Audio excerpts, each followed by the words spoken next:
Hi everyone, welcome to Lisa Davinsky Productions. Today I would like to welcome to the show Aaron Thomas Green. Aaron has an incredible story regarding a near-death experience that he had when he was a little boy. And the questions that he asked, I really believe they answer not just for him, but for all of us. Gives us a bit of insight as to why we're here and what it is that we're here to do. So without further ado, I'd like to welcome Aaron Green. Well, a little bit about me. I was born in North Carolina in 1975, and when I was about two, we moved to Chesapeake, Virginia, and we moved into a typical suburban household. You know, a lot of houses with a bunch of kids running around. Back then, before everybody had TV and cell phones and video games, we would just run around the neighborhood and Yeah. play all the time. Excuse me. Um, well, one day I was in a neighbor's backyard, and I was playing with maybe five or six other kids, including my brother. And something happened. I don't understand what happened, but I couldn't breathe. No matter what I did, I couldn't get a breath of air. I couldn't breathe at all. And I was getting very frustrated and upset about that. And so I started to walk back home. I was trying to get help from my parents. Um, and I only got about 20 feet away from my friends. I was still in my neighbor's backyard. And this breathing problem triggered something that, was pretty amazing. I, my consciousness, me, my soul, whatever it is that I really am, it left my body, and I watched as my body fell to the ground. And I just kind of hovered or floated there next to my body. And I looked over at my friends, and everything that seemed so important just moments ago, it now seemed trivial, like it didn't matter at all. A couple things happened very, very quickly. One thing was my whole life, that 6 years of life, it replayed very quickly and in extreme detail, and I like relived my life all over again. Only this time, the difference is that I could literally feel how I had impacted other people. And for me, the primary impact I had was to my parents. That was very clear. And I could feel how they felt about me. And a couple things really stood out. One was my mother's love for me. Like it was clear that that was significant and meaningful, and there was like a larger impact to it. And then my father loved me also, and he's a good father.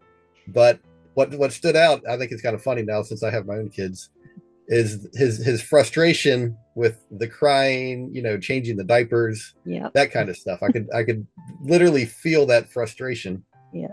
And there was one event that stood out where I had been sick at night, and it had interfered with their marital relation, so to speak. And I could witness that and understand his frustration. And now as Yeah. an adult, I understand it on a deeper level. But even as a kid, somehow, even though I didn't really, as a 6 year old, I wouldn't have understood all those things. As that soul outside my body, I did understand how that had impacted him. Um, but it was relatively brief because I was only a little kid, and it felt like I had done almost nothing in life. Like those 6 years didn't really amount to much from a spiritual perspective, or from that perspective I was in. I hadn't really made any important decisions. I hadn't really grown, but so much. Anyway, when that life review ended, I was still just floating there next to my body, and I noticed a light in the distance. It resembled kind of a star, but I know it wasn't a star. Just a bright light in the far distance that I knew, somehow I instinctively knew it was very important, and that there was something significant about it, but I didn't understand what it was, or I guess I didn't remember why there was a significance to that light. So I didn't really pay any attention to it.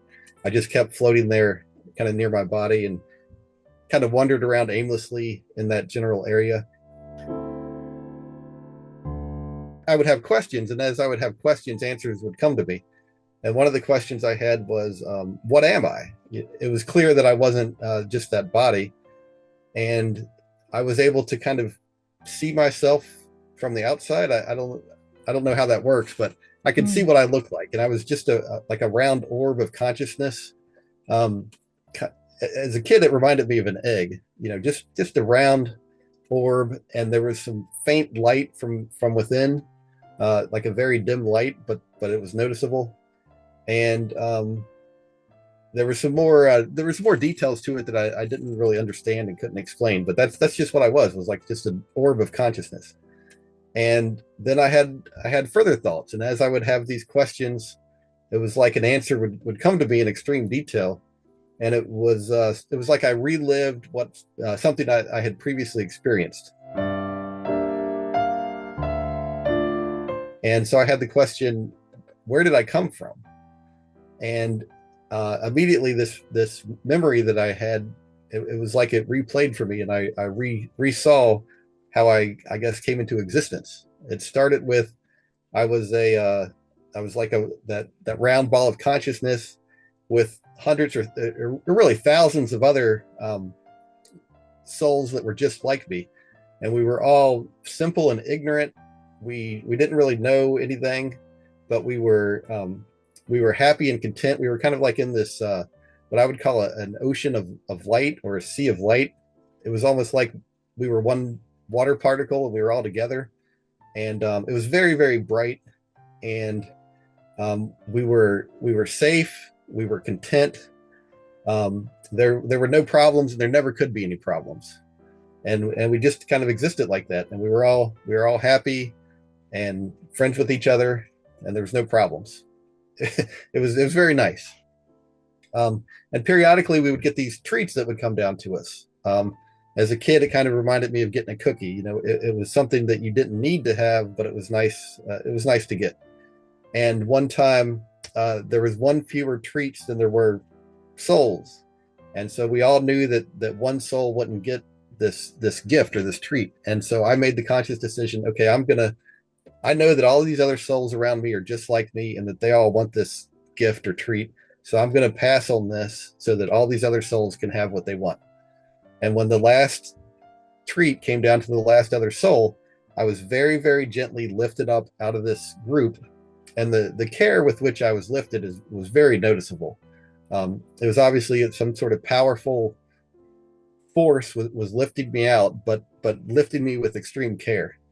And a higher level mind contacted me, like telepathic communication. It's like direct mind to mind communication, and basically said that what I had done was very important, that it was wonderful that I had given up something that I wanted to help those around me. And basically this higher level entity communicated that it had created me, and that I was loved and cherished and very important. And not just that I was loved and very important, but all the souls were loved and very important. And just for simplicity, I'll call this force God. But God said or communicated that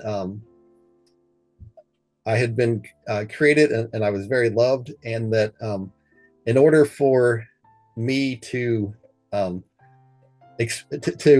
fully appreciate and understand and enjoy all the things that had been created for me, I would need to go through some sort of experience, because I was simple and ignorant.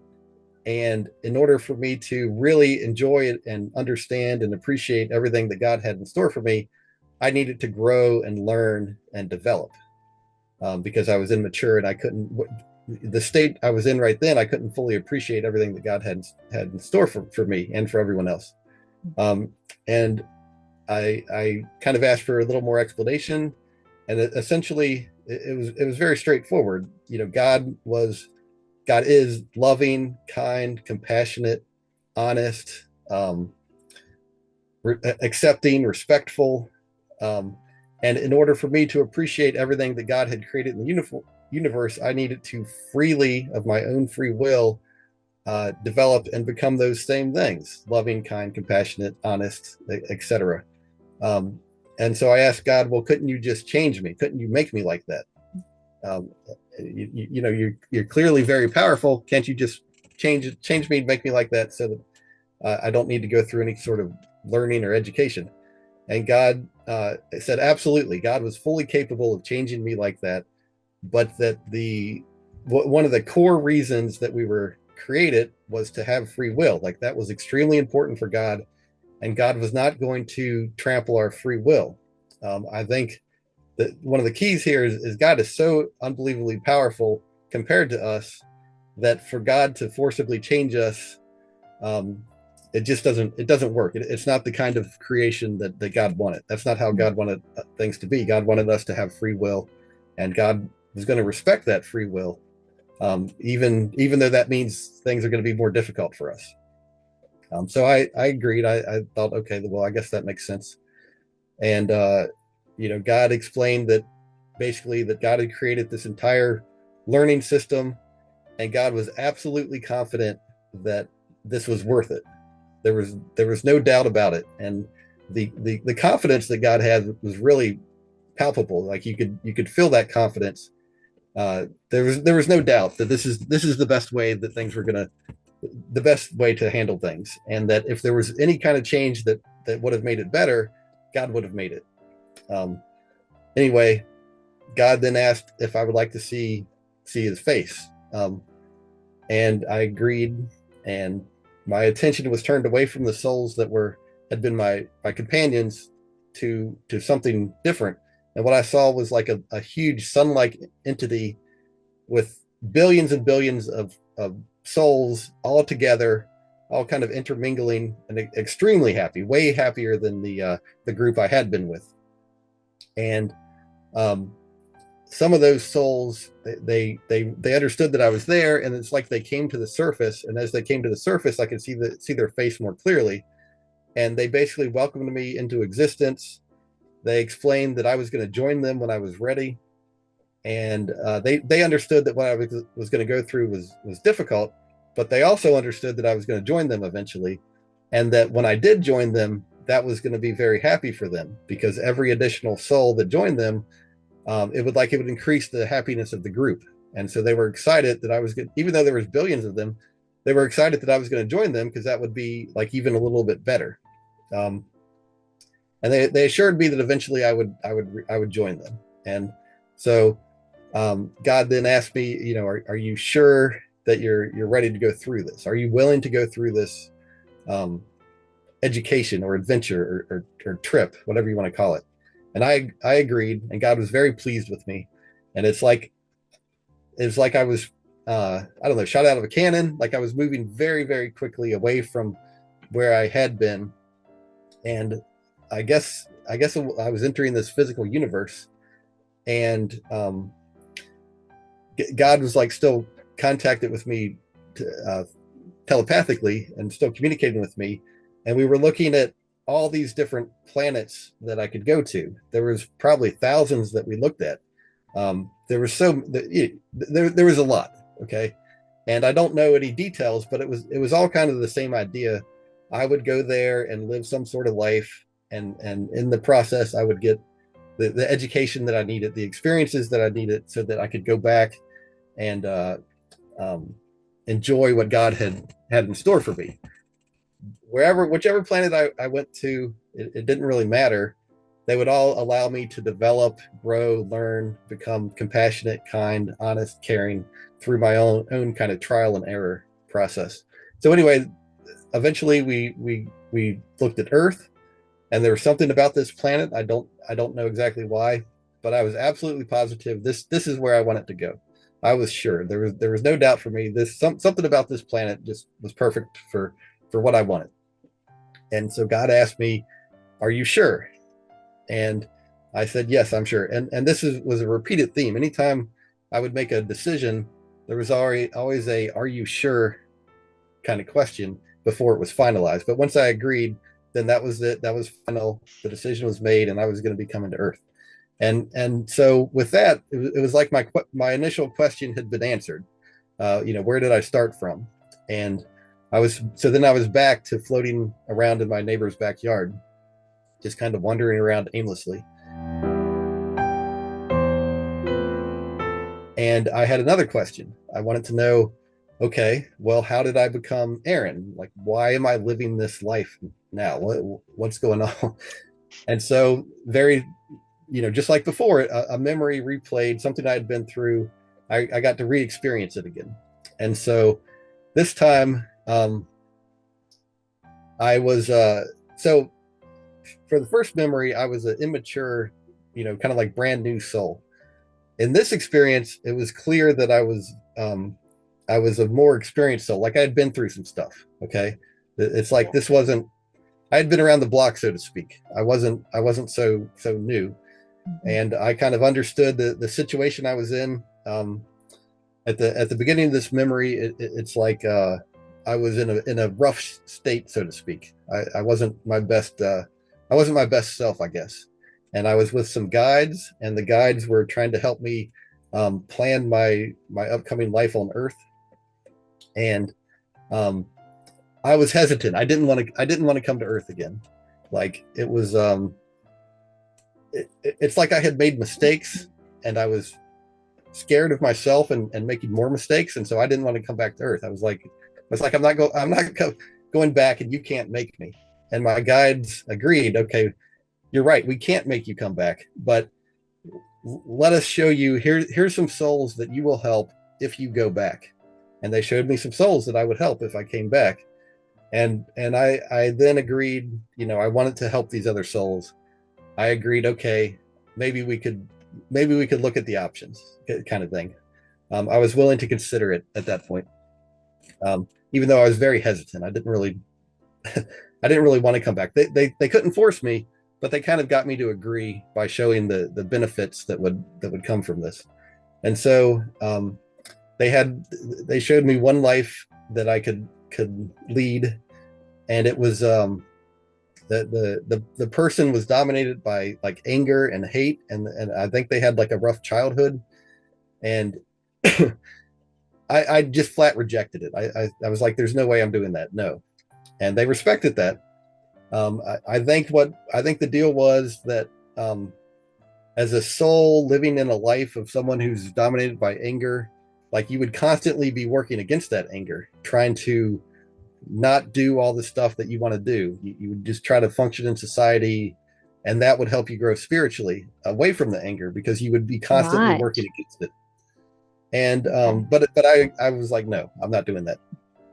But I knew someone else would have that life. I mean, obviously it'd be different because they'd be a different soul, but they would be in those circumstances that I rejected. Somehow they would accept that and be able to work with it. Anyway, so we looked at some other opportunities, and it was clear that a couple things were very clear that I had lived many lives before. This was not my first life, and that the things I had done in the previous life, they obviously set the conditions that I was able to pick from. Um, for example, and they showed me like clips from previous lives, all kinds of clips, like a highlight reel kind of thing, of stuff I had done, and it was clear that I had I don't know help build this country. Like I was Mm. involved with America early on. I had done some of the hard work, um, and there was times I had made mistakes and I'd hurt people, or there's times I had done good things and I'd helped people, and all of that together set the stage for what I was able to choose from, what options were available to me. It was obvious that not everyone could come to America or another, more advanced country, and it wasn't just random. It was because I had helped build society and get society to a certain point. I was given more freedom, and a lot of souls who were just starting out or newer, they wouldn't have those freedoms. They would be their options would be much more limited. And then in terms of what parents I could choose, it was obvious I had had many children previously in previous lives, and I had been a good enough parent that I was now given a wide latitude in what kind of parents I could pick. It was it was it was just obvious that all these decisions I had made previously, they played into what sort of options were available to me now. And anyway, so we looked at a set of parents that seemed like they were appropriate for me, and we started looking at the genetic options available to them, and it was clear that they could have a redheaded child.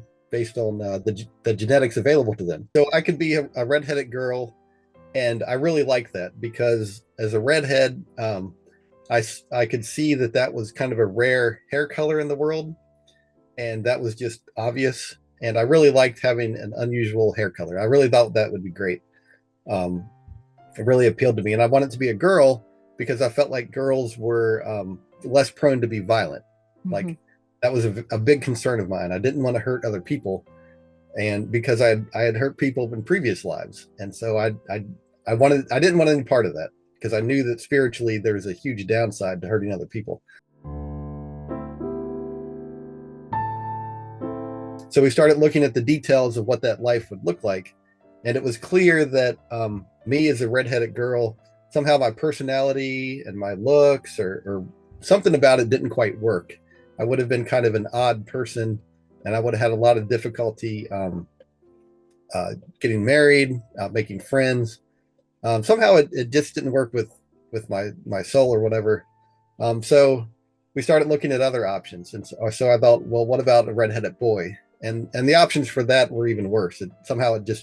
It was possible, but it wasn't a good choice. And so we started looking at brown-haired boys, and there was all kinds of choices for brown-haired boys. That was like the dominant genes for these parents. And so we looked at what kind of brown-haired boys were available, and there was all kinds of options. And so I thought, okay, I want to be like the best looking guy on the planet. I want to be extremely good looking. I love this part, by the way. And it was clear that these parents, they had those genes. I could have been extremely good looking. Yep. And obviously I'm not, but anyway, I could have been. But there was a spiritual downside to that, and it was evident. And my guides helped show this to me. As an extremely good looking person, women would treat me differently. I would have a different life.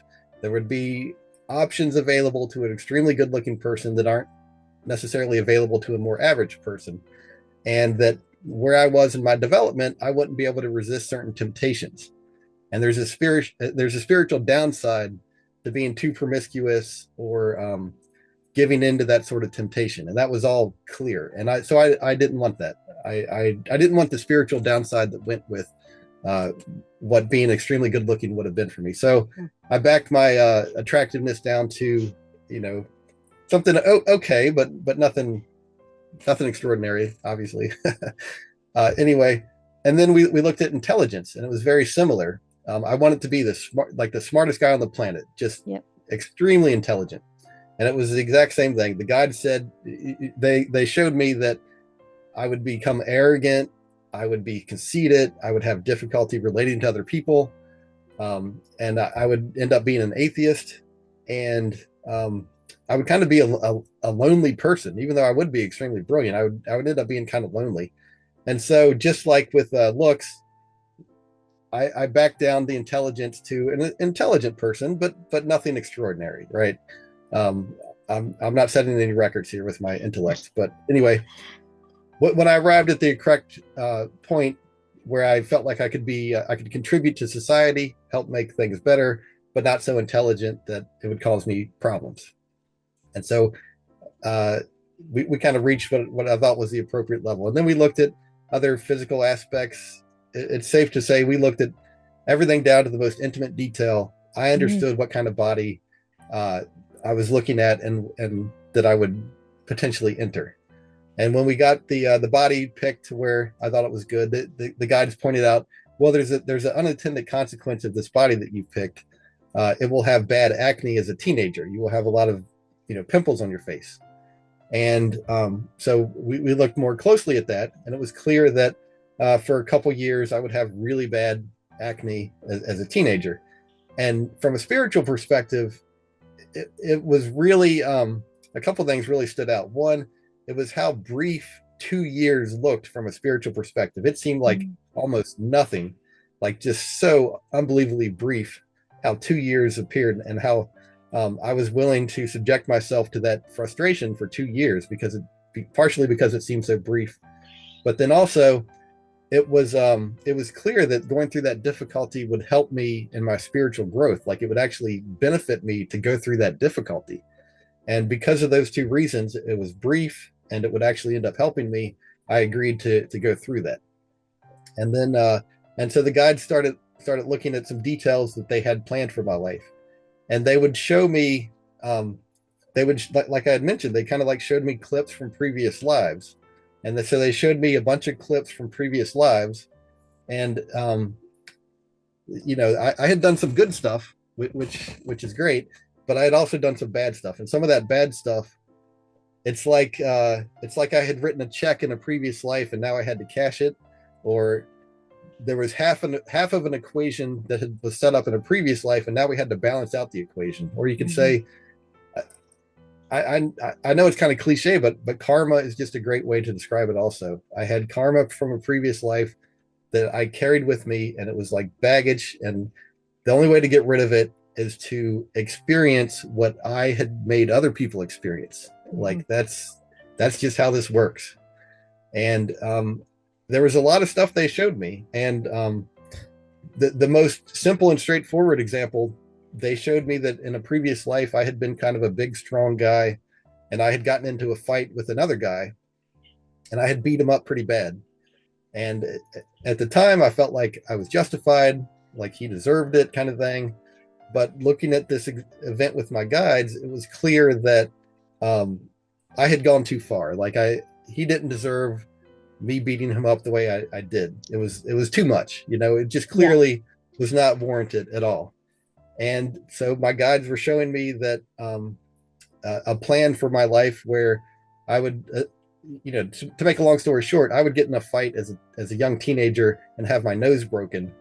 And essentially that would cancel out, or that balance out the event from my previous life. And I would learn the lesson I needed to learn, which is essentially don't go beating up people.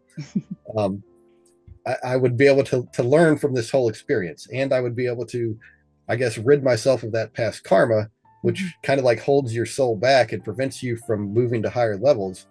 But anyway, going through that experience would help me learn and grow and become a better soul.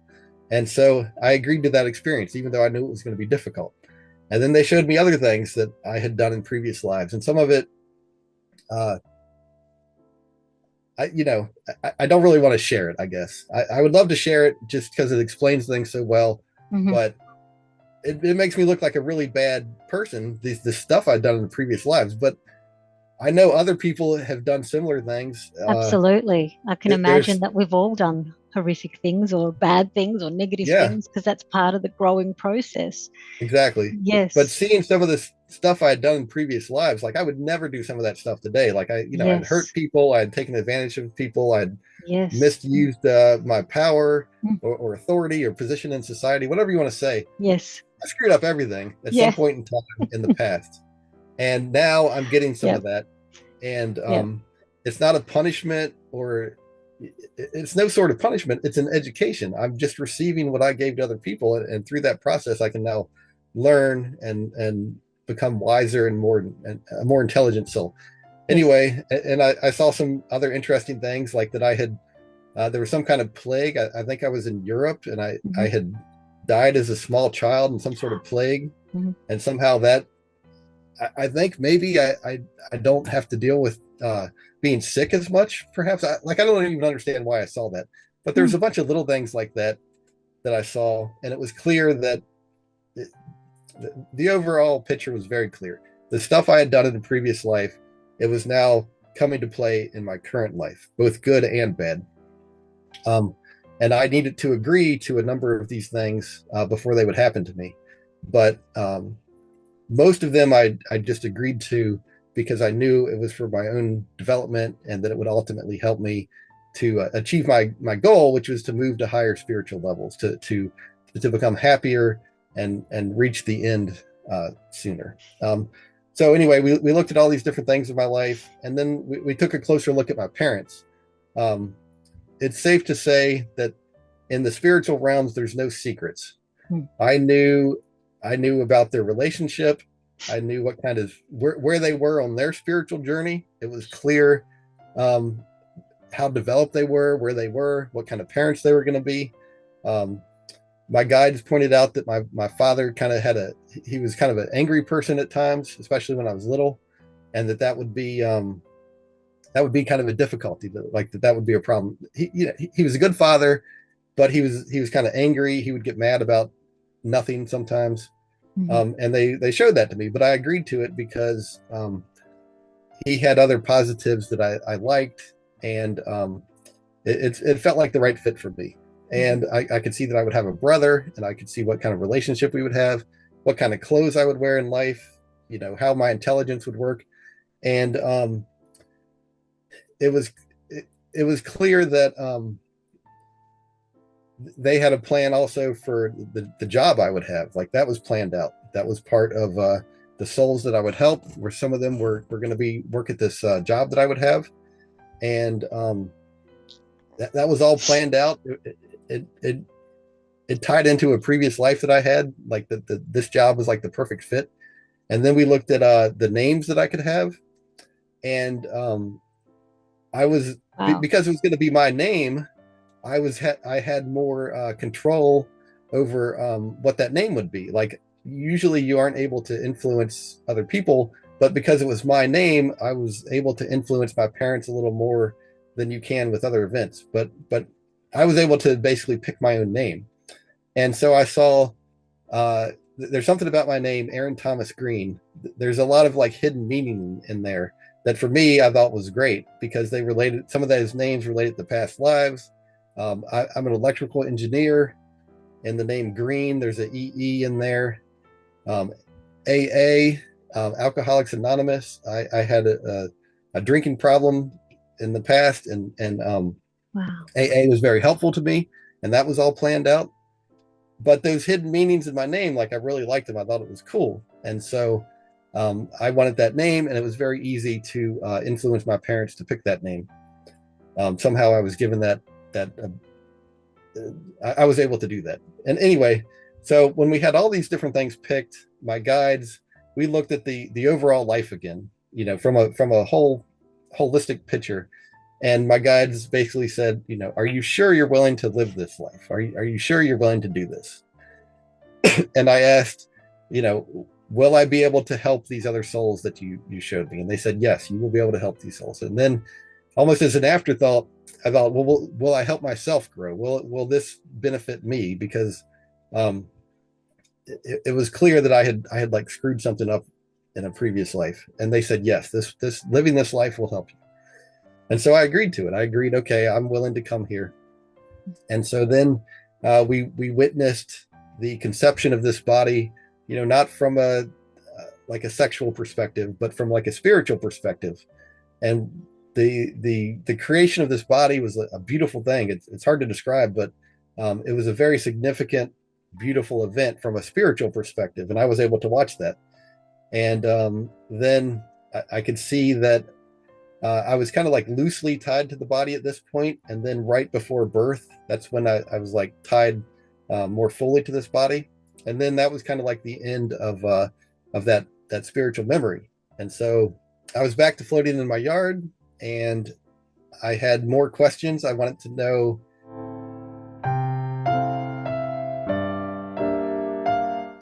okay, well, what happens to souls when they die? Like, how does this work? I was a little bit confused about that. And so I was shown a whole bunch of states that I had been in previously. I was a little hesitant to talk about this, but I was shown states that I had been in after previous lives. Okay. I re-experienced that. I was shown one state where I had been in this horrible, I guess I had been a violent person in life, and then I died, and I was a hateful, angry soul. That's like just me and all the souls I were surrounded by. We were dominated by hate and anger and the desire to hurt those around us. I was my physical, my I had like a physical appearance, like a body. It wasn't a physical body. It was like a spiritual body. And I looked like a monster. Okay. And I was just fighting with all these other souls that were just like me. There, we would wound each other, but those wounds would quickly heal. And we were just miserable. The misery was incredible. Okay. It was a horrible experience. But eventually, after fighting and fighting with these other souls, eventually something happened. I uh, There was like a change in me. I gave up on the fighting. I gave up on the desire to hurt all those around me, and I tried to actually help one of these other souls. Tried to help them up, and as soon as I tried to help that other soul, like immediately a being of light from above came down and pulled me out of the this big fight, and then we could still see the fight below us, but um, I asked why did you pull me out of this fight, and uh, I was told that when you try to help someone else, you no longer belong in this in this horrible place, and and they told me that every one of those souls down there would eventually stop fighting with each other, and when they did, they would be able to be pulled out and they would leave that place, and that all these souls would eventually leave this horrible existence that they were in. And I then transitioned into a new life, and that was, I don't know when that was, but I was shown another time where I had been just kind of a lost and confused soul, just wandering around in darkness with other lost and confused souls. And I think we had been atheist in life, and an atheist in life is like, it's like they're in darkness after life, and so we were all in darkness. And we were lost. We weren't miserable though. We were just kind of lost and confused. And I was shown that there was someone I had helped in the previous life. Somehow I had gone out of my way to help this person. And now, as a soul, they were much higher level than I was. And they came there to help me. They wanted to help me. And there was other like higher level beings of light or people that they know that souls are in these low level unhappy places and they want to help them. But I was mistrustful. I had trouble trusting this guy, I'm sorry, the soul, and so did everyone else. We were all mistrustful. But eventually, somehow, he convinced me that I should go with him and that he would help me, and I did. And they basically got me into a different life to continue my education and learning. And then in previous lives, after one life, I entered what was what looked kind of like a town on Earth. It resembled just like a small town or a city from Earth. It had streets and buildings and light posts and everything. But everybody was like extremely happy. They were living a life similar to what they had lived on Earth, but now they were much happier. And it was like I immediately recognized that this was kind of like a mid level, you know. And I quickly transitioned out of that to start another life so I could continue my growth. And then in another previous life, I had been in kind of like a city of light, like the entire city was made of translucent light, and all the beings there, it's like you could see through them, and it was just absolutely beautiful, and the happiness there was indescribable. But it resembled a physical city like you might see on Earth. Just everything was made of light. Um, anyway, I saw a number of these different states that I had been in after previous lives, and in some cases, I saw a little bit of what I had done during the life before to lead me to that. But it's very clear that when we die, we go to some sort of state in the afterlife that we can stay at for as long or as short as we want. And the happiness in that state is directly related to our own free will, our own choices, our mental state, how we want to treat those around us. We basically end up with other souls who are just like us. And if you can imagine an angry, hateful soul who wants to kill other people, that's going to be really miserable, right? Or if you can imagine a loving, kind, compassionate person or soul, they're going to be with other loving, kind, compassionate souls, and it's going to be a wonderful existence. And so we kind of like create our own, we're setting up the conditions for our own happiness or misery based on the decisions we make in life. And we're going to be with others like ourselves. There's no lying or cheating in this system. There's nothing hidden. We can't fake it. It has to be what we freely choose, what we want to embrace. You know, I could go out there and fake some of this stuff, but when we die and get to the other side, there's no faking, there's no lying. It doesn't work that way, right? Anyway, so I got to see how I had been previously in previous states, and it was very humbling to recognize that I had made a number of mistakes. It's really hard for me to look down on other people in the world, even though I don't agree with the decisions they're making, especially when they're hurting others. But I've done similar things in the past, and so I just have to recognize that they're learning too, and they're going to go through their own hardships that will give them the education they need to become a better soul. When that memory was over, I was back to floating next to my body, and I recognized that after this life, I could go back to a better level, like a higher place, like a happy afterlife, so to speak. And I also remembered that I would be able to meet up with some spiritual friends that I had. And I remembered that spiritual friends, they kind of like, they semi like merge together. Okay. It's not a sexual merger, but it's more intimate and much more enjoyable. And souls who are friends are on the same level. They can almost like overlap with each other, and it's really terrific. I don't know what to say, but I remembered that I could be like that with my friends, and that it was terrific, and I was thrilled. I wanted to go back. Okay, I was done with this life, this difficulty. I just wanted to go back and enjoy this happy existence. And like as soon as I had that thought, this being of light or an angel, I don't know what it was, it came at me very quickly, almost like there was like an urgency, and I just got a brief glimpse at this being, but he was absolutely beautiful, indescribably beautiful. You could see he was like a being of light, but he was translucent, so you could see into or through him. And here on Earth we have these facial features, so we can kind of see what each other looks like. But on the spiritual side, these beings of light, you can like see into them, and there's features inside of them that kind of show that they have a deeper meaning. They show like what kind of decisions they made, what kind of personality they have, what kind of experiences they have. I don't know. You can see into them, and there's a meaning to it, and it was absolutely beautiful. And I can kind of like see into him and understand that this is a really terrific spiritual entity of some sort. I don't really understand, but anyway, he said, "You are not to leave your body." It was clear that I had kind of like done something I shouldn't have done, or my breathing problem.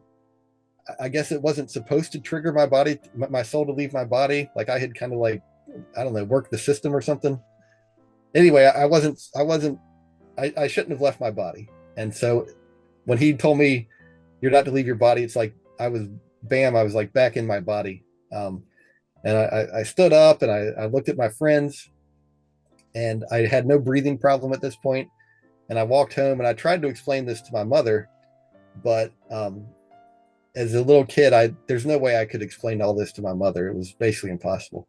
And so I would think about this event, what had happened to me almost every day for months and months. And then one day, my spirit guides contacted me, through telepathy. And I knew exactly who it was.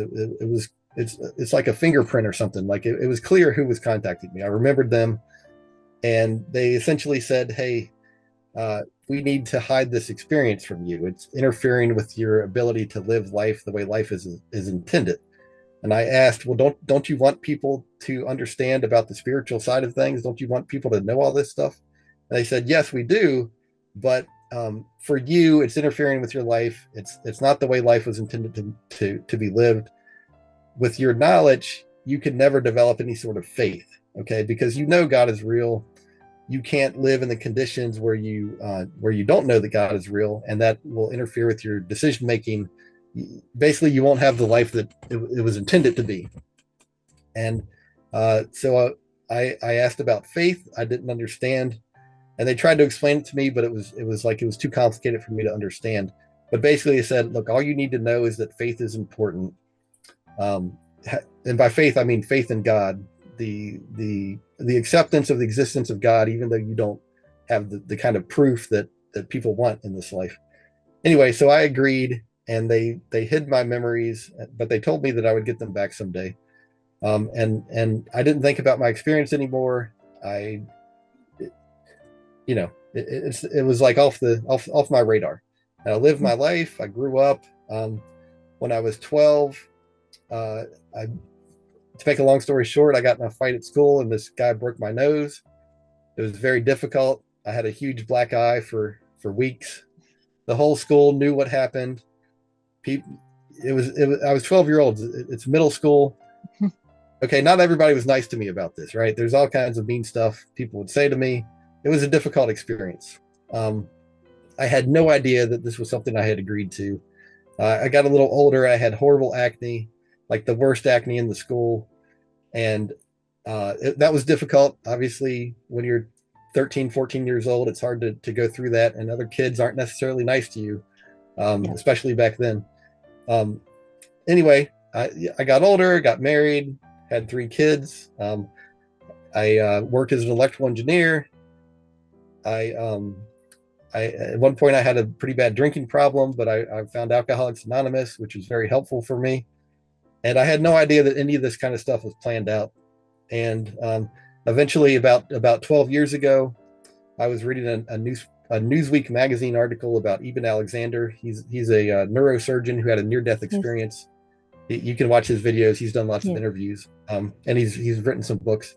Anyway, I read about his experience, and I had always kind of, I guess, believed in God, so to speak. But something about reading his experience, I accepted what he was saying as true, and I was like, I think maybe my faith was at a higher level. Like I accepted what he said. I accepted the existence of God. Like I believed it. And somehow that triggered for me my memories coming back. And it was like someone dumped a whole bunch of puzzle pieces on me. And I was confused about, or I wasn't too confused. I understood, oh yeah, that's right. I had that experience as a kid. And then I was thinking about it, and I it took me a while to really understand what had happened to me and be able to talk about it. But now I'm just trying to share my experience with others. Hopefully, I can shed a little light on how this all works. And the way I see it is, I've got a couple puzzle pieces. I can hopefully give those out, and everybody can put together their puzzle pieces and understand the bigger picture about what's going on. Yep. Thank you so much. That was just amazing. It's captivating. It's truly so educational and really, like you said, it's puzzle pieces. But I think your experience, you've got more puzzle pieces than a lot of other people. Maybe because you ask so many more questions. Yeah, maybe. I don't know. If you listen to other people's life reviews, I think some of the other life reviews are a lot more detailed than mine, because people were older, so they saw more. Yes, that's true. But you But also asked so yeah, many questions that answered past lives and other yeah, um, other planets. Um, you've said that you did see the other planets. There's so much talk about ETs and right, extraterrestrials, I'm trying to say, and also that there are interdimensional beings. So the right, being that came, that gorgeous being of light, and said, "What are you doing out of your body, Aaron?" Was that like a really right, right, fatherly, paternal, get back in? right. Was it? So it was a really caring, beautiful, interdimensional being, is maybe how people would describe that being. And yet there's these ETs, which are extra terrestrial beings. Did you Right. see any of that when you were, did you have any of those answers as to whether there's a difference between that? Yeah, it seems like there's I don't know, aliens, or there's Yeah. beings on other planets. Okay, just like, Hmm. similar to us. There's the spiritual beings that live on other planets that we don't Hmm. interact with, because they're light years away. Hmm. Um, and as far as I can tell, there's millions and millions and millions of other planets with beings on them similar to us, but we don't, as I understand it, we don't interact with them. because they're far away. And then there's beings of light or angels or souls that don't have a body, and they can freely move kind of wherever. And we have guides that help us through life. And so I think they're like very different classes of beings. Yes, like different categories. Yeah. Right. And, if aliens have ever visited Earth, I mean, maybe they have. I don't know. I've certainly never seen one. No, but I have interacted with spiritual beings that have. I think they're like helpers or guides. They kind of help gently point us in the right direction without forcing themselves on us. Yes. So yeah, I think they both exist, but generally speaking, I think we're only interacting with the spiritual guides, even though we don't always realize it. So free will. How much free will do we really have when so much of this has been drafted like a book? And you're not the only one that has explained this. I'm interviewing this woman on in a few days' time. Her name is Buddha Betty, and she had a near-death experience and exactly the same theme. She picked everything. You're right. Yeah. So how much free will do we really have? Yeah, I think we have complete free will, but God is wise and tries to limit the amount of damage we can do to ourselves. It's kind of like if you have a 2-year-old, you don't just let them run loose in the middle of a city, right? You have like a playground or a sandbox that you put them in. And so the damage they can do in a sandbox is limited. They could throw sand in their eye or whatever else they want to do, but they're not going to run under a truck or something. Yes. And I think God does something similar. He kind of keeps us within the biggest playground that we could be in without causing too much problems for ourselves. And I think that's very deliberate and controlled. Right. But I think we have quite a bit of free will and control over exactly what our existence is going to look like. So we could completely go off course. Right. Yeah, that was one thing I saw about my life, is that I would always maintain free will. And even though we had all these things planned out, if I wanted to, I could completely go a different direction. And at any time, just change my life around however I freely chose. But they would kind of gently encourage me to stay on this one path where I would get the most from this life, and I would be able to help others, as much as I could. Understand. And clean up that karma. If you go off course, maybe you won't clean up anywhere near as much karma as you had planned. Exactly. Like maybe I could have avoided that fight with the other kid, but as much as it sucked, okay, it was a bad experience, it actually helped me to become a better person and eliminated that karma that I'm carrying around, and that kind of like weighs my soul down and prevents me from moving on to higher levels. Yes. From a previous lifetime where you beat somebody up and went way beyond at the point of, trying to make that point. So my other question was, did you see anything about those other planets? They were all like Earth. There was none that were more technological or more sophisticated, more spiritual, more primitive, or... Right. I don't remember anything about the other planets. All I know is that there's millions of them, and it's similar, where a soul can go there and live a life and gain wisdom and experience from it, just like we do here on this planet. But I don't know what they look like or what kind of societies they had, only that they're out there. You hear that people reunite when they get on the other side and all those people are there, but yet how is it that can reunite with all those people, and some of them might be in a different realm? Do you think? Right. Yeah. Have you considered? Oh yeah, that's an excellent question. Yeah. Yes, that was very clear. Souls at a higher level can easily go down to lower levels.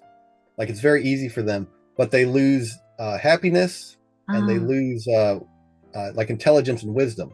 But it's easy for a higher level soul to come to a lower vibration. But for a low level soul, as I understand it, now this isn't from my experience, but something I've heard from others, a lower level soul, they can, with help of a angel or whatever, they can come to a higher level temporarily. but that they're extremely uncomfortable there. It's like, almost like torturous for them to go to a Oh my higher level. They goodness. can't stand the vibration. We were saying about how it's torturous for a low level soul to Right. go to a high level soul vibration. Yeah, they Vibration is that, they immediately want to leave. yes, Now, if you think about it, think about if you went to a meeting or conference with a bunch of PhD yes, academics who are talking about something just way above your head. You're going to get bored. You're going to want to leave. You're not going to want to yep, be there. yep, It's kind of similar in the spiritual realm. yeah, That it's easy for a soul to come down and see people below them, but it's really hard for to a come soul to up. go to higher levels. Well, And so, like, everybody's you've naturally set at their own level. you've answered something that I've been asking for over 27 years. I'm going to share something. I had an out of body experience when I was 19. I was doing a lot of meditation and I was speaking to my guides and telling them that I did not no longer needed to be on earth. And I was telling them all Right. the time, why am I here? I'm just wasting my time. I should be with you guys. I am so enlightened. I am so spiritual. There is Uh-huh. nothing I don't know. I mean, what a waste of time that you put me here, like, and then I fell asleep one time. Um, and I rose completely out of my body and I saw myself rising up and I was like, how cool. I'm going to be on the roof soon and I'm going to be able to see the street. But I didn't. Instead, everything went white. I was with this incredible guide and they they showed me a place that was so mind blowing. I was a tiny speck and it was like standing at the Grand Canyon that was 10 billion times bigger than the Grand Canyon because I've been there. And I couldn't Right. handle 3 seconds. I felt like I was going to get blown up. So the vibration was that intense that I thought my soul was going to explode Right. or implode. And I said, oh my God, make this go away. I can't handle it. Everything went white.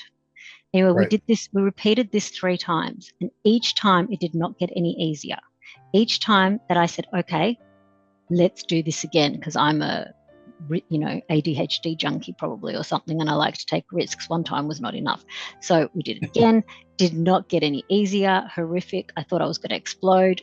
Told them 1, 2, 3, went white again. I said, okay, just one more time. And we did it one more time. It was not any easier. And then I was like, I could not tolerate this. And I found myself back in my body. And for Right. I'm 47, and it happened at 19. So for all this time, I have been asking them to explain what went on, and you've just explained it. Okay. Good. Thank you very much. That's Yeah. incredible. Sounds Yeah. like they're trying to show you that, hey, you're not quite ready yet. You are not ready, Lisa. That part I Right. got. That part I actually understood. That I was not as enlightened as I kept telling them that I was. Right. And but I didn't understand where I'd been. And it's unbelievable. The penny just drops. Thank you so much, Aaron. All right. Yeah. You're welcome. They've obviously wanted me to know that, yeah, the experience was to show me that a lower vibrational being cannot handle a high energy of where they are. Right. Exactly. Yes. Incredible. So, next question. Can our judgments and our judgmental thoughts, but decent actions, say you're a good person, you do good things, but you're an angry person, which is what you were shown that you were going to do in a couple of lives. And you're a very judgmental person, but it's all happening inside your head. Mm-hmm. Does that, as a consequence, create where you could go, in your opinion, of what you saw to a realm, even though you've done great things, you've done good things, Right. you haven't done bad things, you're just an extremely judgy person. Right. Could you end up in that hellish space that just from your Right. thoughts and judgments as opposed to your actions, I guess is my question. Right. Well, I think it's important to remember that there's all kinds of spaces, all kinds of levels. It's not just like a hell and a heaven. There's Yes. all kinds of stuff in between, different vibrational levels, almost infinite. I don't know if it is infinite, but there's all kinds. Yes. And at the highest levels, there's not the judgment. There's not the hate of other people.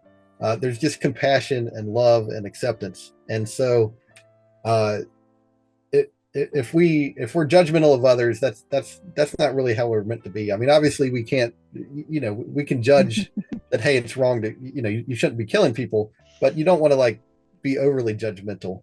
Yes.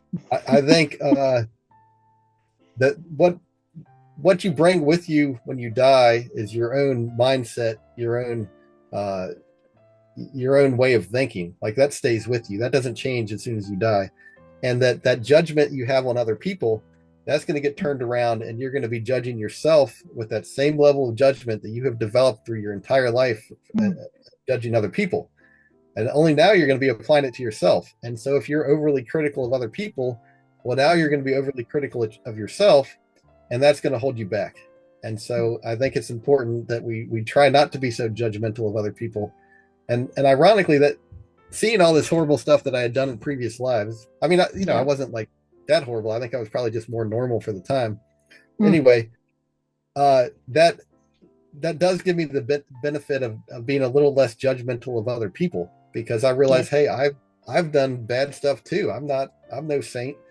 And even though you might be great in this life doing all kinds of other things, you may have a previous life where you did some really horrible things.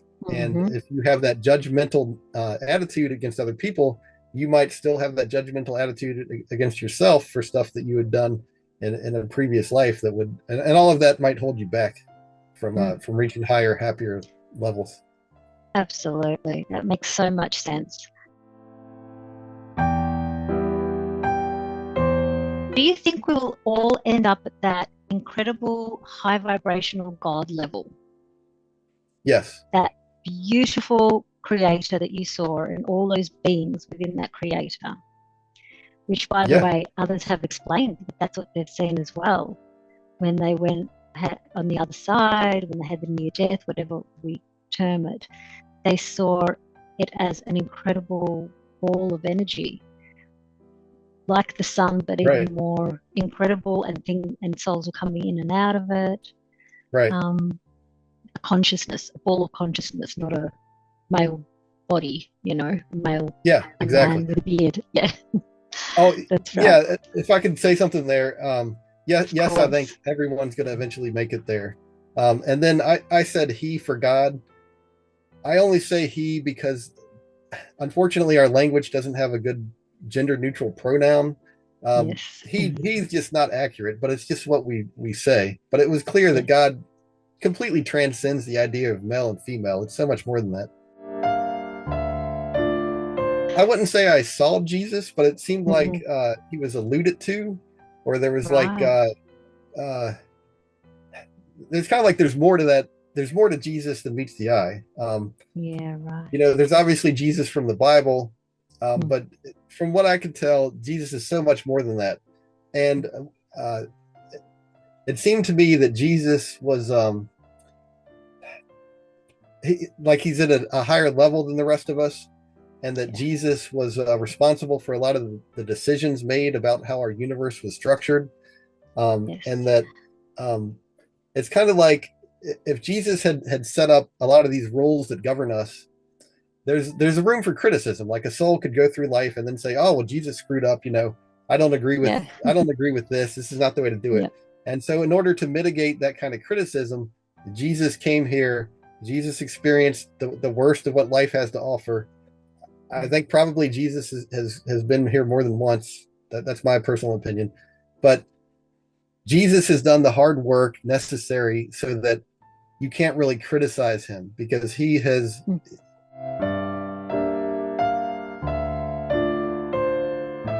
I feel like he's the manager of Earth almost. There's a couple of managers, right? Yeah, yes, but what I saw was Jesus is a higher level manager. Like Jesus isn't just managing Earth or this galaxy. Jesus is like over the entire physical universe. And how we got fortunate enough that Jesus came here, it's like I think that's unique, and that we're very fortunate. But Jesus is a much higher level than just managing the Earth. Yes, possibly managing other